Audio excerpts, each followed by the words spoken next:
వ్యాఖ్యలు చేశారు. రేవంత్ రెడ్డి వ్యాఖ్యలు గనుక చూసుకున్నట్టయితే ప్రధానంగా మూసీ ప్రక్షాళన ఆగదు, ఖచ్చితంగా మూసీ అభివృద్ధి చేసి తీర్తామంటూ కూడా నిన్న ఆయన కీలక వ్యాఖ్యలు చేయడం జరిగింది. మొదటగా పేపర్ చూసుకుందాం. ఈనాడు కనుక చూసుకున్నట్టయితే మూసీ అభివృద్ధి ఆగదు, ఆ నది పేరు పిల్లలకు పెట్టుకునేలా ప్రక్షాళన చేస్తా, కాళేశ్వరంపై 1,00,000 కోట్లు కుమ్మరించారు, మూసీ నిర్వాసితులకు 10,000 కోట్లు ఇవ్వడానికి సహకరించరా, కేటీఆర్ హరీష్ ఈటల వారం రోజుల పాటు ఆ నది పరివాహకల్లో ఉంటే జనం బాధలు తెలుస్తాయి.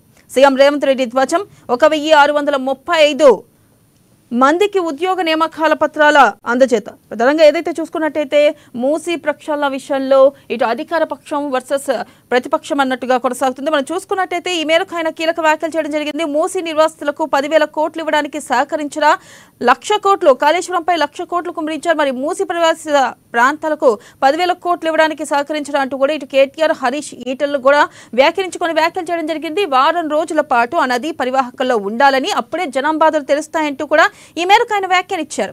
నెక్స్ట్ కనుక చూసుకున్నట్టయితే మీ వ్యాఖ్యలు వాస్తవ విరుద్ధం, రుణమాఫీని అమలు చేశాం, త్వరలో 2 లక్షలు దాటిన వారికి ప్రధాని మోదీకి సీఎం రేవంత్ లేఖ.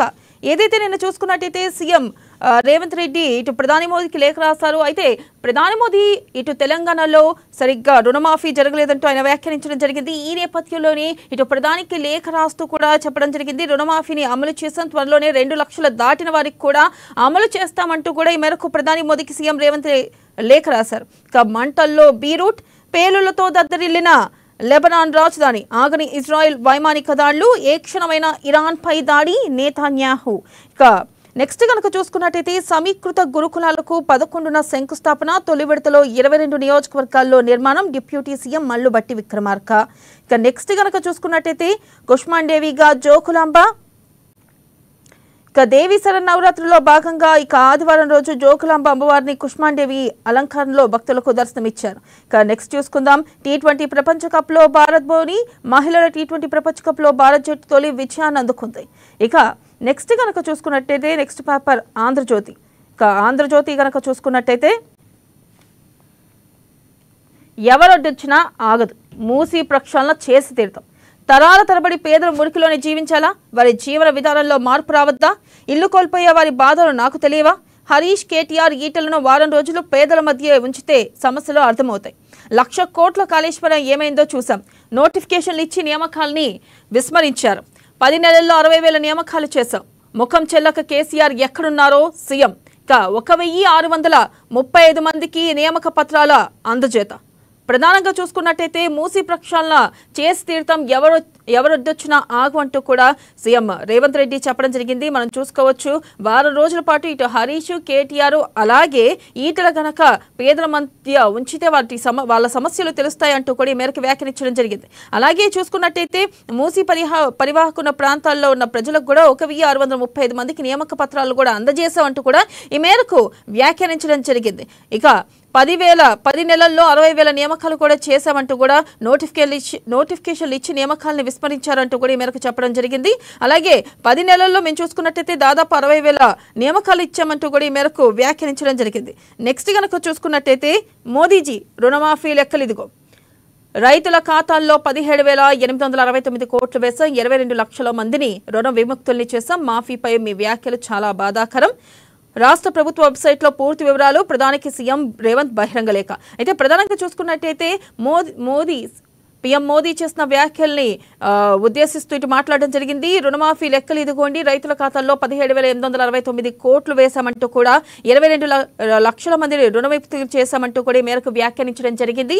అయితే మాఫీపై మీ వ్యాఖ్యలు చాలా బాధాకరం అంటూ కూడా ఈ మేరకు వ్యాఖ్యానించారు. నెక్స్ట్ కనుక చూసుకున్నట్టయితే దాంట్లోనే ఢిల్లీకి చేరిన ముఖ్యమంత్రి రేవంత్, ఉగ్రవాదంపై సదస్సులో పాల్గొనున్న సీఎం, ఇక వరద సాయంపై కేంద్ర మంత్రుల వద్దకు అయితే ముఖ్యమంత్రి రేవంత్ ఢిల్లీకి చేరుకున్నారు. ఈ నేపథ్యంలో మనం చూసుకున్నట్టయితే ఉగ్రవాదంపై సదస్సులో ఈ మేరకు పాల్గొనున్నట్లుగా కూడా తెలుస్తుంది. వరద సాయంపై కేంద్ర మంత్రులు వద్దకు చేరుకోనున్నట్లుగా తెలుస్తుంది. అయితే మనం నెక్స్ట్ కనుక చూసుకున్నట్టయితే 50% రైతులకు కూడా రుణమాఫీ కాలేదు, మాఫీపై తప్పుదారి పట్టిస్తున్నారు, సీఎం రేవంత్ కు హరీష్ రావు లేఖ, యువత నిలదీయాలని పిలుపు. అయితే ఏదైతే రుణమాఫీ విషయంలో నెలకొన్న మన మోదీ వ్యాఖ్యలు చేయడం జరిగింది. ఈ వ్యాఖ్యల మేరకు కూడా ఇటు రుణమాఫీ జరగలేదంటూ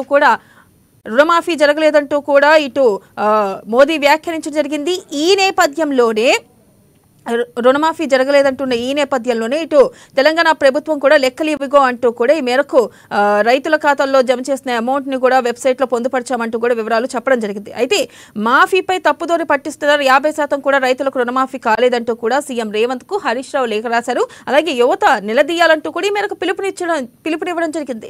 అలాగే నెక్స్ట్ కనుక చూసుకున్నట్టయితే ఇడ్లీ బండికి రిజిస్ట్రేషన్, వీధి ఆహార విక్రయదారులందరికీ తప్పనిసరి, వ్యాపారులు ఎఫ్ఎస్ఎస్ చట్టంలోకి భోజన పదార్థాల శుచి శుభ్రత శిక్షణ, ఇక 100 కోట్లతో ధ్రువపత్రం, తొలుత హైదరాబాద్ లో తర్వాత రాష్ట్రమంతటా 25,000 మందికి ప్రయోజనం, దేశంలోనే తొలిసారి ప్రభుత్వ కీలక నిర్ణయం, మళ్లీ వీఆర్ఓల సేవలు, ప్రతి రెవెన్యూ గ్రామానికి ఓ అధికారి, కొత్త చట్టం రాకముందే పునరుద్ధరణ, దేశానికి రోల్ మోడల్ గా రూపకల్పన, ఉద్యోగుల జాబ్ చార్ట్ కు కమిటీ, 17 మంది అధికారులకు ఐఏఎస్ హోదా, స్పెషల్ గ్రౌండ్ డిప్యూటీ కలెక్టర్లతో భేటీలో రెవెన్యూ మంత్రి పొంగులేటి వెల్లడి. ప్రధానంగా చూసుకున్నట్లయితే మళ్లీ వీఆర్ఓ సేవలు అందుబాటులోకి రానున్నట్లుగా తెలుస్తుంది. ఈ నేపథ్యంలోనే ప్రతి రెవెన్యూ గ్రామానికి ఓ అధికారిని నియమించనున్నట్లుగా కూడా తెలుస్తుంది. విద్యలో ప్రపంచంతో పోటీ పడదాం, రాష్ట్రంలో యంగ్ ఇండియా సమీకృత గురుకుల పాఠశాలలో 20 అసెంబ్లీ నియోజకవర్గాల్లో పైలట్ ప్రాజెక్టుగా అమలు, ఈ నెల 11న భూమి పూజ, వచ్చే దసరాకు నిర్మాణం పూర్తి, డిప్యూటీ సీఎం బట్టి విక్రమార్క. ఇక నెక్స్ట్ గనక చూసుకున్నట్టయితే సాక్షి గనక చూసుకున్నట్టయితే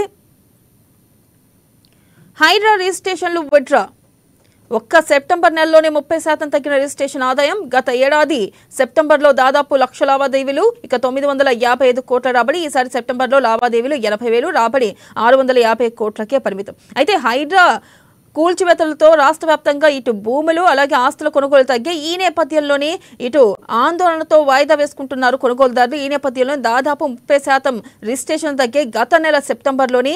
ఇక ఈ ఏడాదిలో దాదాపు 1,00,000 లావాదేవీలు, 955 కోట్ల రాబడి. గత ఏడాదిలో అయితే ఈ మేరకు రాబడి వచ్చింది సెప్టెంబర్లో, కానీ ఈసారి మనం చూసుకున్నట్టయితే 80,000 రాబడి, అలాగే 80,000 లావాదేవీలు జరిగినాయి. రాబడి వచ్చి 650 కోట్లకు మాత్రమే పరిమితమైంది. ఇక నెక్స్ట్ కనుక చూసుకున్నట్టయితే బిడ్డలకు మూసీ పేరు పెట్టుకునేలా చేస్తాం, నదిలో మురికిని పూర్తిగా ప్రక్షాళన చేసి అద్భుతంగా మారుస్తాం, సీఎం రేవంత్. గోదావరి, సరస్వతి, కృష్ణ అన్నట్టుగా మూసీ పేరును కూడా పిల్లలకు పెట్టుకుంటారు.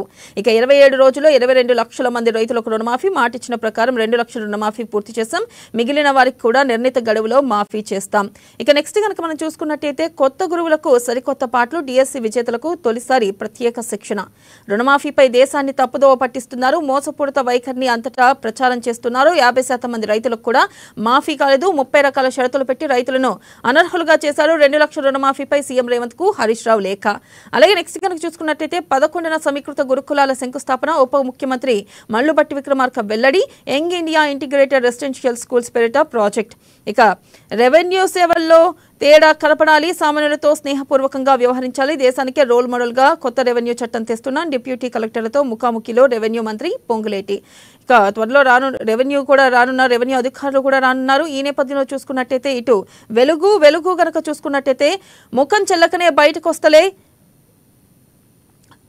ఉద్యమ ముసుగులో తొలగడంతో ప్రధానంగా మనం చూసుకోవచ్చు, ముఖం చెల్లకనే బయటికి రావడం లేదు అంటూ కూడా ఇటు సీఎం రేవంత్ రెడ్డి వ్యాఖ్యానించడం జరిగింది. ఈ నేపథ్యంలో మనం చూసుకున్నట్టయితే గనక ఆన్లైన్ బెట్టింగ్ లో పోతున్న ప్రాణాలు, అప్పుల ఊబిలో చిక్కుకునే కుటుంబాలు ఆగం, రోజుకో 4 కొత్త యాప్స్, నిషేధమన్న అమలు ఉత్తిమాటే. ఇక ఫస్ట్ క్లాస్ టు ఇంటర్ ఒకే చోట, అంతర్జాతీయ ప్రమాణాలతో young India integrated residential schools, deputy CM. ఇక మేడిగడ్డ అంచనాల పెంపుపై విజిలెన్స్ నజర్, దాని వెనక ఎవరున్నాలో తేల్చే పనిలో అధికారులు ఉన్నట్లుగా తెలుస్తుంది. మనం ప్రధానంగా చూసుకున్నట్టయితే మేడిగడ్డ విషయంలో కూడా విజిలెన్స్ అధికారులు ముందున్నారు. అయితే ఈ నేపథ్యంలో అసలు ఎవరెవరు ఉన్నారు అనే దాని మీద కూడా తెలుస్తుంది. ఇక నెక్స్ట్ కనుక చూసుకున్నట్టయితే కెనడాలో వెయిటర్ పోస్టులకు క్యూ కట్టిన ఇండియన్లు మనం చూసుకోవచ్చు. కెనడాలో వెయిటర్ పోస్టుకు ఇండియన్లు క్యూ కట్టారు. ఈ నేపథ్యంలో అక్కడ వెయిటర్ పోస్టుకు కూడా భారతీయులు క్యూ కట్టడంతో ఒక రకంగా చూసుకున్నట్టే దాదాపు 1600 పోస్టులకు కూడా కెనడాలో విద్యార్థులు క్యూ కట్టినట్లుగా తెలుస్తుంది. దీనిపై పూర్తి విశ్లేషణ మనకు అందించడానికి మనతో పాటు సిద్ధంగా ఉన్నారు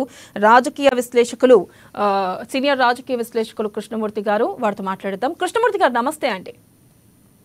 కృష్ణమూర్తిగా మనం చూసుకున్నట్టయితే నిన్న సీఎం రేవంత్ రెడ్డి వ్యాఖ్యలు చూసుకోవచ్చు. ఎట్టి పరిస్థితుల్లో మూసీ ప్రక్షాళన ఆగదు, మూసీ ప్రక్షాళన చేసి తీరుతాం, రాబోయే రోజుల్లో మీ బిడ్డలకు కూడా కృష్ణా గంగా ఎట్లా పెట్టుకున్నారో మూసీ పేరు కూడా పెట్టుకునే రోజులు వస్తాయంటూ కూడా ఈ మేరకు నిన్న ఆయన వ్యాఖ్యానించడం జరిగింది. ఈ వ్యాఖ్యలను ఏ విధంగా చూడొచ్చంటారు?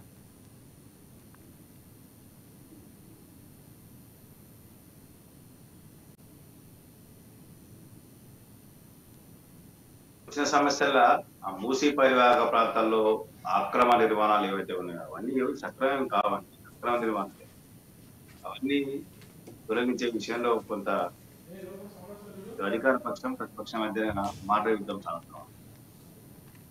వాస్తవానికి రాష్ట్ర ప్రభుత్వం మూసీ పరివాహక ప్రాంతాల్లో ప్రత్యామ్నాయ ఏర్పాటు చేయడంతో పాటు ఉపాధి అవకాశాల పద్ధతిలో ప్రయత్నం చేస్తా ఉంది. ఇది ఆహ్వానించక పట్టాలి. కానీ మూసీ అని దాదాపుగా మూసీ పుడత ఇక్కడ హిమాయత్ సాగర్ నుంచి మొదలు పెడితే అక్కడి వరకు కానీ ఇక్కడ చూసుకుంటే సుమారు 2800 అక్రమ నిర్మాణం ఉన్నాయని చెప్పేసి గతంలోనే 2016లోనే చెప్పారు. దాదాపుగా 8 ఏళ్ళు అవుతుంది. ఇప్పుడు అవి రెట్టింపు అయి ఉంటాయి. ఎందుకంటే కబ్జాదారులు పెరుగుతా ఉన్నారు, పేదలు పెరుగుతా ఉన్నారు. కబ్జాదారులు మూసీ నది స్థలాన్ని కబ్జా చేసి అక్కడ ఏదో షెడ్లు వేసి వాటిని కిరాయిలకు ఇచ్చుకొని అద్దెలకు ఇచ్చి వాటి ద్వారా లబ్ధి పొందుతున్నారు. ఇవన్నీ కూడా ఉన్నాయి. అంటే ఇవన్నీ చేయాలంటే కొంత సమయం పట్టే అవకాశం ఉంది. దీని విషయంలో రాష్ట్ర ప్రభుత్వం దృష్టి పెట్టి స్పెషల్ ఫోకస్ పెట్టి మంత్రులతో కమిటీ వేసి పునరావాసానికి సంబంధించిన ఏర్పాట్ల విషయంలో అధికారులతో చర్చించి అధికారుల అభిప్రాయాలు సేకరించి మంత్రుల కమిటీ అభిప్రాయాలు సేకరించి కొంత తీసుకుంటాం. ఈ నేపథ్యంలో విపక్షాల నుంచి దాడి మొదలైంది. దీని గురించి ఇక్కడ సీఎం రేవంత్ రెడ్డి గారు ప్రస్తావించారు. నిజంగా మూసీ నది ప్రక్షాళన జరిగితే చాలా మంచిది. హైదరాబాద్ నగరానికి ఒక మనిక అది కూడా ట్యాంక్ బండ్ పరిసర ప్రాంతాల్లో నెక్లెస్ రోడ్ ఏ రకంగా పెట్టి మణికారంగా వారితో ఈ మూసీ పరివాహక ప్రాంతాలు సుందరీకరణ చేసి ప్రక్షాళన చేసి సుందరీకరణ చేసి ఖచ్చితంగా హైదరాబాద్ నగరం మణిహారంగా నెక్లెస్ లాగా మారే అవకాశం. కాబట్టి దీన్ని తీర్చిదిద్దేందుకు విపక్షాలు సహకరించాల్సిన అవసరం ఉంది. విపక్షాలు లేనిపోని రాజధాంతాన్ని సృష్టిస్తా ఉన్నాయి. ఓకే, రాజకీయ కోణంలో ఆలోచన చేసినప్పుడు రాజకీయ కోణంలో వాళ్ళు ఆందోళన చేయవచ్చు. కానీ ప్రజాహితం కోసం చేపట్టేటువంటి కార్యక్రమంలో రాజకీయాలు చేసుకుని ప్రజలను ఒప్పించేందుకు ప్రయత్నం చేయాల్సిన అవసరం ఉంది.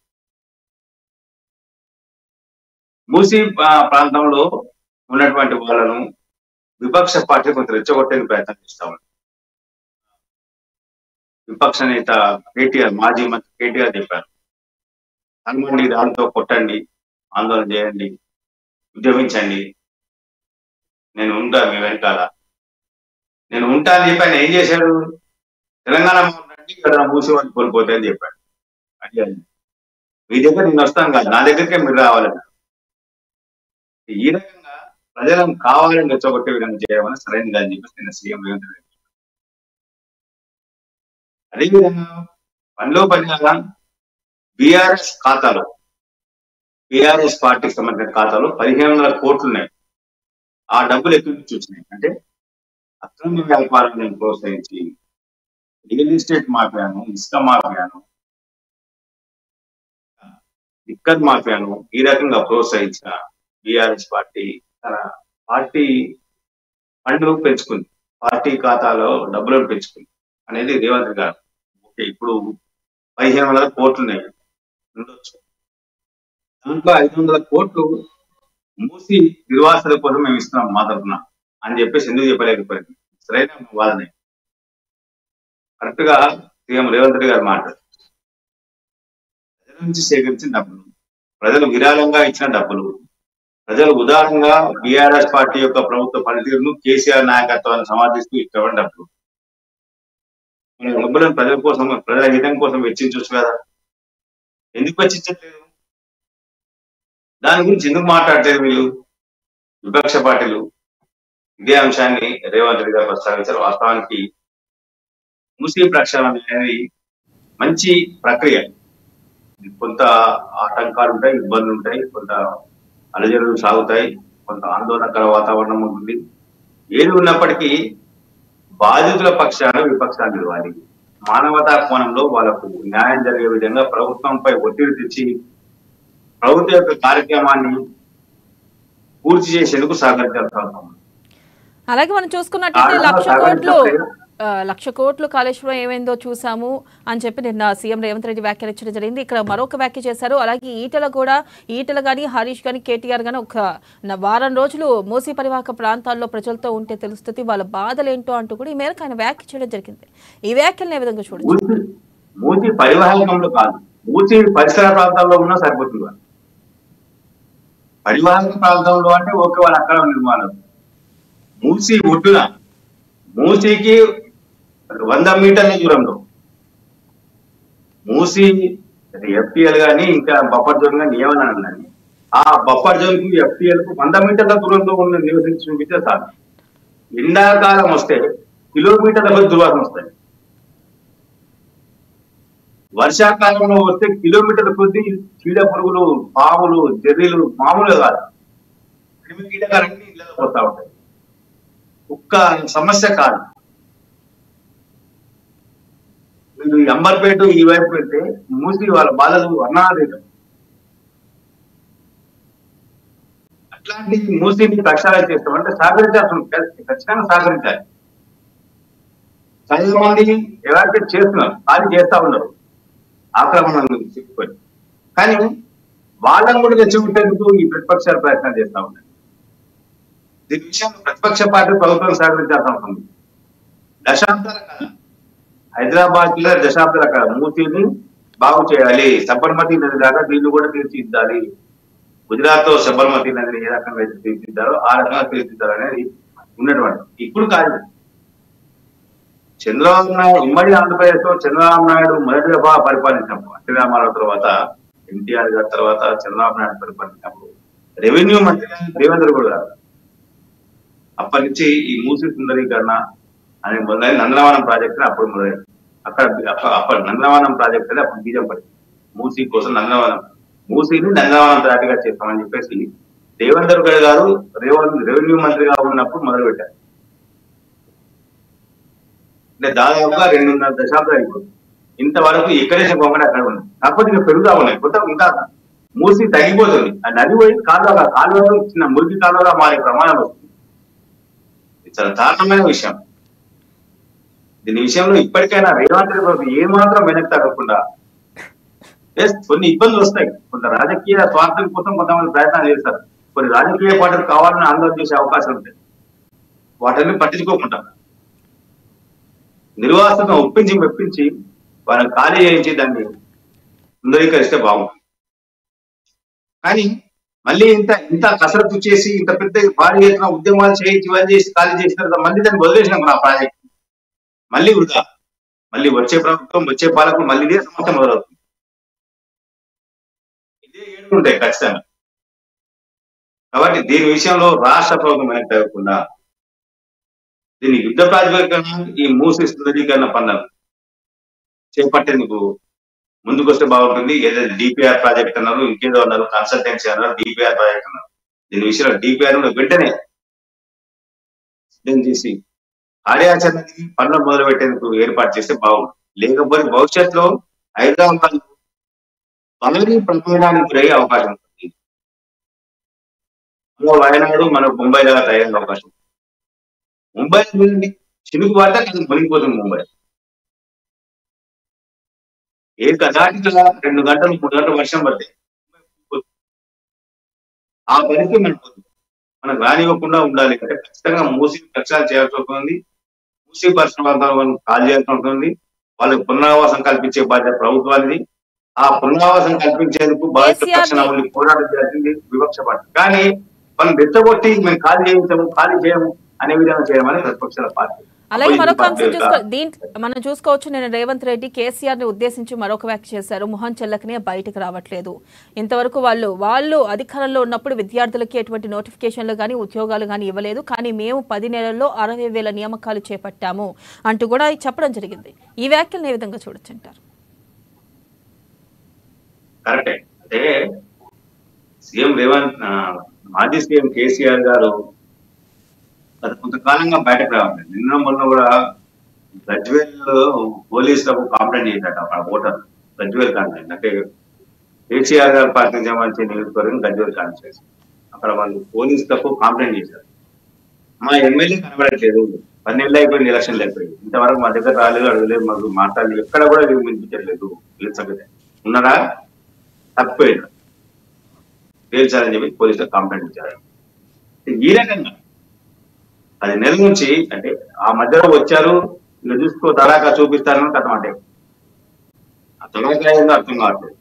ఫామ్ హౌస్ లో తడాకనా బయట తడాకనా అర్థం కావట్లేదు. ఇక నాయనేమో అట్లా, కొడుకేమో అడ్డదిడ్డంగా మాట్లాడడం, అడ్డదిడ్డంగా ప్రజలను రెచ్చగొట్టడం, అసంబద్ధమైనటువంటి వ్యాఖ్యలు చేయడం, నోటికి ఎంతో మాట్లాడడం, ఎవరి మీద పెద్ద చిన్న మంత్రులు అని ఏమీ లేదు. ఈ రకంగా ఆయన వ్యాఖ్యలు చేస్తూ ప్రజలను గందరగోళం గురి చేస్తారు.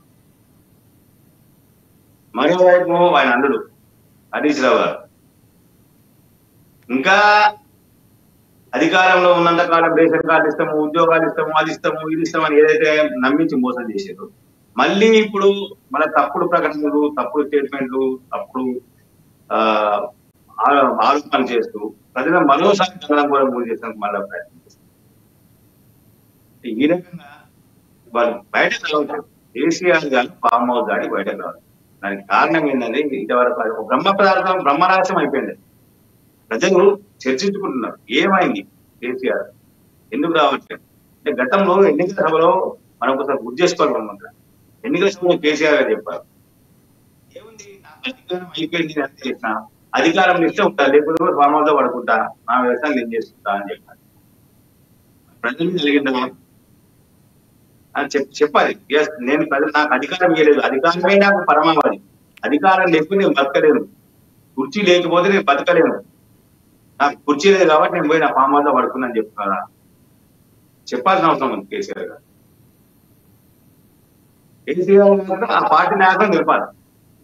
కేసీఆర్ గారు మాతో చెప్పారు ఇట్లా, ఆయన బయటకు రాడంట, ప్రజల మీద అడిగిందట, రమ్మని చెప్పాలి కదా. కేసీఆర్ రావట్లేదు, మరి ఆ పార్టీ నాయకులు ఇక్కడ మీరు వారు అడగచ్చు కదా, ఏం సార్ మరి ఏం చేద్దామని, ప్రజలకు వాళ్ళని సమాధానం చెప్పాలి కదా. వాళ్ళు చెప్పట్లేదు. అంటే పార్టీ అధికారం ఇస్తేనే ఉంటాం, మేము ప్రజల కోసం పనిచేస్తాం, ప్రజల అయితే కోరుకుంటాం, ప్రజల కోసం మేము ప్రజలకు అందుబాటులో ఉంటాం. అందుబాటులో ఉండడం కనిపిస్తాం అంతే. అంటే అది కూడా తెర మీద కనిపిస్తామంటే ప్రత్యక్షంగా కాదు. అందుబాటులో ఉండమంటే ఏదో మీరు రండి ప్రగతి భవన్ గేట్లు ఓపెన్ చేసి అన్నారు, సగం రోడ్డు ఆక్రమించి ప్రగతి భవన్ మొత్తం బారికేడ్లే పెట్టారు. మాకు అధికారం ఇస్తే అధికారం మేము కుర్చీ మీద కూర్చుంటాం, మీరు చూసినట్టే. మేము నియంత్రణ, మేము పాలకులం, మీరు పాలకులు, కాబట్టి మా పాలన వినాలంటే మేము చెప్పంటే వినండి, మేము నియంత్రణ, మా మాటనే వేరే వాళ్ళు, మేము చేసిందే చట్టం, మేము చెప్పిందే మాట. ఈ విధంగా వ్యవస్థే ఉంటారా వీళ్ళు? చెప్పాల్సిన అవసరం. అది నెల అవుతుంది, ప్రజలు వరదలు వచ్చాయి, కూర్చివేతలతో ఆందోళన వ్యక్తం చేస్తాం అంటున్నారు, మూసి ప్రక్షాళన పేరుతోటి పేదలు దోచుకుంటారని చెప్తా ఉన్నారు. అంటే ఇన్ని ఆరోపణలు చేస్తున్నటువంటి ప్రతిపక్ష పార్టీ నేత ఎందుకు బయటకు రాలేకపోతున్నారు? ప్రజల్లోకి ఎందుకు వెళ్ళలేకపోతున్నారు? వాస్తవాలు ఏంటి? ఎస్, వాళ్ళ పార్టీ వాళ్ళు చెప్తున్నారు, అల్లుడో దిక్కు కొడుకో దిక్కు రేవంత్ రెడ్డి ప్రభుత్వం మీద దుమ్మెత్తికి వస్తా ఉన్నారు. మరి వాస్తవమా అవాస్తవమా? కొడుకులు తప్ప రేవంత్ రెడ్డి తప్ప, అల్లుని తప్ప రేవంత్ రెడ్డి తప్ప తెలుసుకోవాలి కదా. తెలుసుకొని ప్రజలకు వస్తేగా తెలిసేది. ప్రజాక్షేత్రంలోకి వెళ్ళి అవును 2016లో నేను జీవో తీశాను, నా హయాంలోనే తీశాను జీవో, దాన్ని అమలు చేస్తూ తప్పేంటి అని ప్రజల్లో మాట్లాడారు కదా. మూసి ప్రక్షాళనతో హైదరాబాద్ నగరం సుందరంగా మారే అవకాశం ఉంది. భవిష్యత్ తరాలకు హైదరాబాద్ ఆదర్శంగా ఉన్నది, ప్రపంచంలోనే హైదరాబాద్ తలమానికంగా నిలవబోతున్నది అని చెప్పాల్సిన అవసరం ఉంది కదా. అందుకనే నేను స్కోర్ తీశాను, దీంట్లో తప్పు లేదు అని చెప్పాలి కదా. ఎస్, పునరావాసం తొలగించినప్పుడు పునరావాసం కలిగే ఇబ్బందులు ఏమైనా ఉంటే దాని మీద ప్రభుత్వాన్ని ఆయన నిలదీసే అధికారం ఉంది ప్రతిపక్ష నేతలు, ఆయన హక్కు ఉన్నది. అలాగే మరొక అంశం చూసుకుని అలాగే మరొక అంశం చూసుకున్నట్టయితే ఇటు శనివారం మహారాష్ట్రలో జరిగిన బహిరంగ సభలో పీఎం నరేంద్ర మోదీ వ్యాఖ్యానించారు. తెలంగాణను ఉద్దేశించి రుణమాఫీ జరగలేదు, రుణమాఫీ అంటూ కూడా బూటకు మాటలు చెప్తుంది అంటూ కూడా ఈ మేరకు ఆయన వ్యాఖ్యానించడం జరిగింది. అయితే ఈ నేపథ్యంలో ఇటు చూసుకున్నట్టయితే సీఎం రేవంత్ రెడ్డి స్పందించారు. ఇటు మీరు మాట్లాడిన మాటలు బాధాకరం, మేము 2 లక్షల వరకు రుణమాఫీ చేస్తాం, ఇంకా తర్వాత 2 లక్షల పైన ఉన్న వాళ్ళకు కూడా రుణమాఫీ చేస్తాం, మా వెబ్సైట్లో పొందుపరిచామంటూ కూడా ఈ మేరకు వ్యాఖ్యానించడం జరిగింది. అయితే వీటిని ఏ విధంగా చూడవచ్చు అంటే ఈ వ్యాఖ్యల్ని? ఏదైతే కిసాన్ సమ్మాన్ నిధి విడుదల సందర్భంగా ప్రధాని నరేంద్ర మోడీ వ్యాఖ్యానించారు. రుణమాఫీ అనేది రాష్ట్రాలనే ఆర్థిక భారం పడే అవకాశం ఉంది. రైతులను ఆదుకోవాలి, దాంట్లో అనుమానం లేదు. కానీ రుణమాఫీ చేస్తామని చెప్పేసి ప్రభుత్వాలు చేయట్లేదు. ఇది రైతులకు కొంత వంచినట్టే. వాళ్ళని మరింత అంటే ఇబ్బందిలో ఉన్న రైతాంగాన్ని ఆశ చూపించి మరింత ఇబ్బంది పెట్టినట్టే అని చెప్పేసి నరేంద్ర మోడీ గారు చెప్పారు. అయితే రాష్ట్ర ప్రభుత్వము మనం ఒక్కసారి గమనిస్తే రాష్ట్రంలో రైతాంగానికి ఉన్న రుణాల మాకు చేయాలి దాదాపు 31,000 కోట్ల రూపాయలు కావాలి.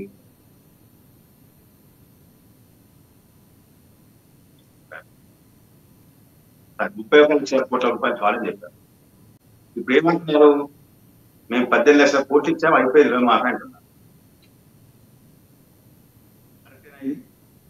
అదే విషయాన్ని నరేంద్ర మోడీ ప్రశ్నించారు. మొత్తానికే చేయలేని చెప్పలేదు నరేంద్ర మోడీ. కానీ వీళ్ళు అంటే వీళ్ళకి అవసరం ఉన్నట్టు ఇక్కడ రాష్ట్ర ప్రభుత్వము తమకు అనుకూలంగా ప్రధాన వ్యాఖ్యలను మలుచుకొని ప్రజల్లోకి వెళ్తా ఉన్నారు. వెళ్ళచ్చు, రాజకీయాలు చేసినప్పుడు చేయొచ్చు. కానీ నరేంద్ర మోడీ మాట్లాడింది పూర్తి స్థాయిలో జరగలేదు. రైతులు ఇబ్బంది పడతా ఉన్నాను, ప్రభుత్వం మేము చేయలేమంటే రైతులు వాళ్ళ కష్టాలు వారు తీసుకొని మళ్ళీ రుణాలు తీసుకుంటూ బ్యాంకులు కూడా కొంత వెనక్కు వెళ్తా ఉన్నాము, రైతుల రుణాలు ఇవ్వాలంటే అనే ఉద్దేశంతో మాట్లాడారు. రాష్ట్ర ప్రభుత్వం ఏం చెప్పి 2 లక్షల వరకు రుణమాఫీ చేశామని చెప్తా ఉన్నాం. ఒకవైపు ఏమో ప్రధానమంత్రి రాసిన లేఖనేమో మొత్తం రుణమాఫీ చేశాం 2 లక్షల వరకు, ఆ పైన ఉన్న వాళ్ళ విషయంలో ఆలోచన చేస్తున్నాం అన్నారు.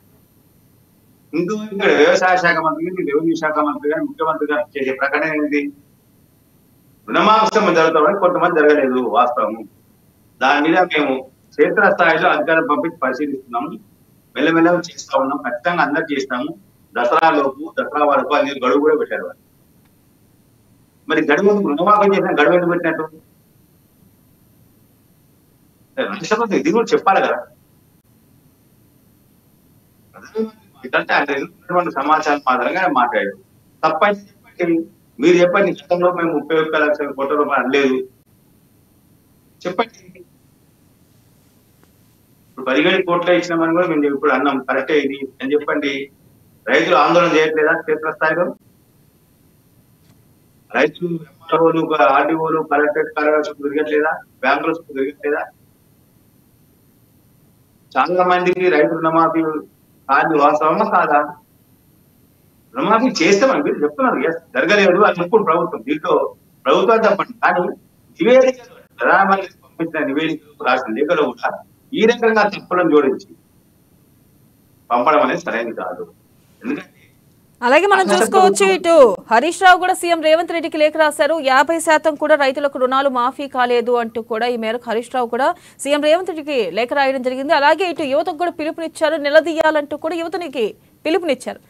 దీన్ని ఏ విధంగా ఏమని 10 ఏళ్ళు ఉద్యోగాలు ఇస్తామని మమ్మల్ని మోసం చేసిన నిలదీయాలా హరీష్ రావు? నిరుద్యోగ వృత్తి ఇస్తామని 5 ఏళ్ళు మమ్మల్ని మభ్యపెట్టారు. ఇవాళ టీఎస్పీఎస్సీని భ్రష్టు పట్టించి ఉద్యోగాల నోటిఫికేషన్ల పేరుతోటి నిరుద్యోగుల నుంచి ఫీజుల రూపంలో డబ్బులు వసూలు చేసి ఆ డబ్బులతో టీఎస్పీఎస్సీ నిర్వహణ చేసినట్టు నిలదీయాలా? దేనికో నిలదీయాలి? యువతకు ఏ రకంగా ఇస్తారు వీళ్ళు పిలుపు? ఏమని ఇస్తారు వీళ్ళు పిలుపు? ఇంటర్ విద్యార్థి చచ్చిపోతే చేతులు ఉంచుకొని కూర్చున్నది నిలదీయాలా? దేని గురించి నిలదీయాలి? డిఎస్సీ వేస్తున్నాం వచ్చే అని చెప్పి వేయకుండా 10 సంవత్సరాలు తలస్థానం చేసిన నిలదీయాలా? దేని గురించి నిలదీయాలి? దేని గురించి చెప్పాలి కదా హరీష్ రావు గారు. మాట్లాడినప్పుడు ఒకసారి వాళ్ళు ఆత్మవిమర్శ, ఆత్మావలోకనం చేసుకోవడం మంచిది. హరీష్ రావు గారిని, కేటీఆర్ గారు ఏది మాట్లాడినా వాళ్ళు ఏది మాట్లాడినా ముందు వాళ్ళకే వర్తిస్తుంది. అది ఒకరు గుర్తించుకోవాల్సి ఉంటుంది. ఎందుకంటే 10 ఏళ్ల పాలనలో అన్ని రంగాలను నిర్వీర్యం చేసింది, నిస్తేజం చేసిండ్రు బీఆర్ఎస్ పార్టీ. తెలంగాణ పూర్తిగా అప్పుల కుప్పగా ఇవ్వాల్సినటువంటి ప్రభుత్వం. ఎవరికి ఇక్కడ మేలు చేసిన విధంగా లేదు. ఒక వాళ్ళ కుటుంబానికి మాత్రం మేలు జరిగింది, బాగా జరిగింది మేలు. వాళ్ళ కుటుంబంలో ఉన్న ప్రతి ఒక్కరికి ఉద్యోగం వచ్చింది. కేసీఆర్, కేటీఆర్, సంతోష్ రావు, కవితారావు, హరీష్ రావు, ఇంకా ఇప్పుడు ఇంకా చాలా మంది ఉన్నారు. ఇంటికో ఉద్యోగం అన్నారు, ఉద్యోగం సంబంధించి చెప్పారు. ట్యాగ్ ఏంటి కదా, నీళ్లు నిధులు నియామకాలు. నీళ్ళేమో కాళేశ్వరం పాలు చేసి కాళేశ్వరం 1,50,000 కోట్లు 1,20,000 కోట్లు కథం పెడతారు. ఇక్కడ నియామకాలు జరిపిరా?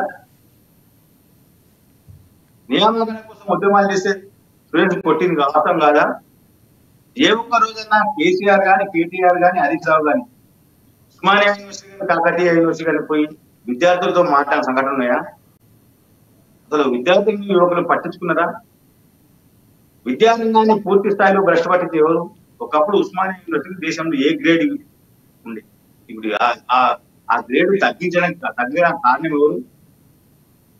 ఉస్మానియా యూనివర్సిటీ ప్రొఫెసర్లను, టీచింగ్ నాన్ టీచింగ్ స్టాఫ్ ను నియామకాలు జరిపిరా?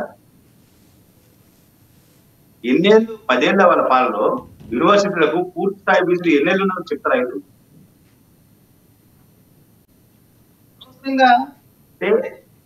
మాట్లాడితే కానీ ఏదైనా చేసినప్పుడు కానీ వాళ్ళు ఆలోచిస్తారు, మేము ఉన్నప్పుడు ఏం చేశాము, మేము రేషన్ కార్డు ఇస్తామని ఎన్నిసార్లు ఎన్ని వేదికలను ప్రకటించాము, రైట్, ఏం చేశాము అనేది ఒక్కసారి హరీష్ రావు గారు, కేటీఆర్ గారు ఆలోచన చేసుకొని మాట్లాడితే బాగుంటుంది. ప్రజలు విశ్వసించే అవకాశం ఉంది.